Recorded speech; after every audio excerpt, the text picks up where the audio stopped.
രാവിലെ ഞാൻ നിന്നോട് ചോദിച്ചില്ലേ ആ പയ്യന്റെ വീട് എവിടെയാണെന്ന്? അയ്യോ എന്റെ അമ്മേ, അതിനൊക്കെ സമയമാവുമ്പോ ഞാൻ വീട് പറഞ്ഞു തരാം. അമ്മ ഇവിടെ കൊണ്ടുപോവുകയും ചെയ്യാം. എന്നാലേ നീ കൊണ്ടുപോയി കാണിക്കണ്ട.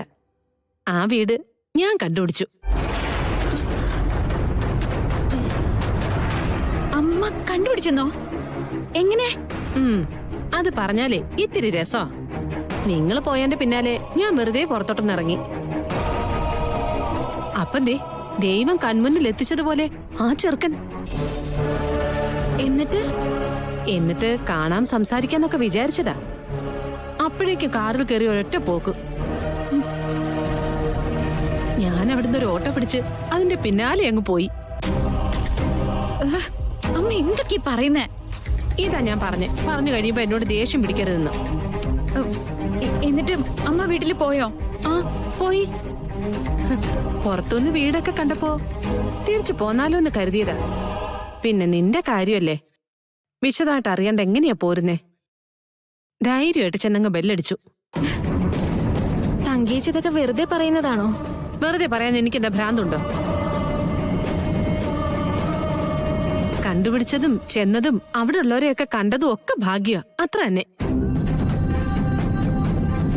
ആ അവന്റെ അമ്മയുണ്ടല്ലോ സുമിത്ര,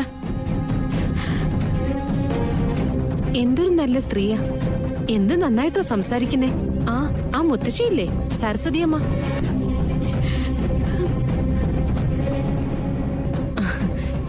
ഇത്രയും വലിയ തറവാട്ടുകാര് കുടുംബത്തിൽ പറഞ്ഞ ലക്ഷണം കാണിക്കാതിരിക്കൂ?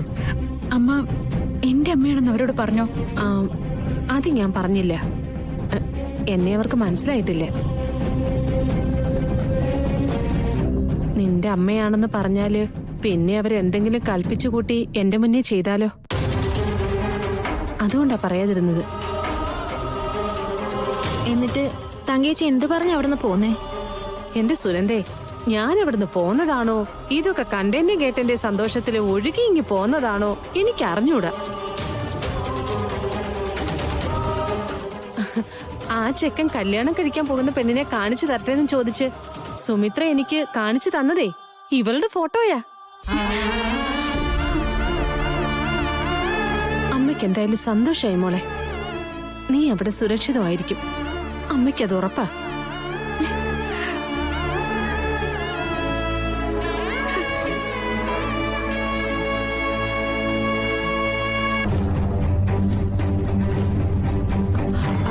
അല്ല മോളെ, നീ ഇതെവിടെ പോവാ?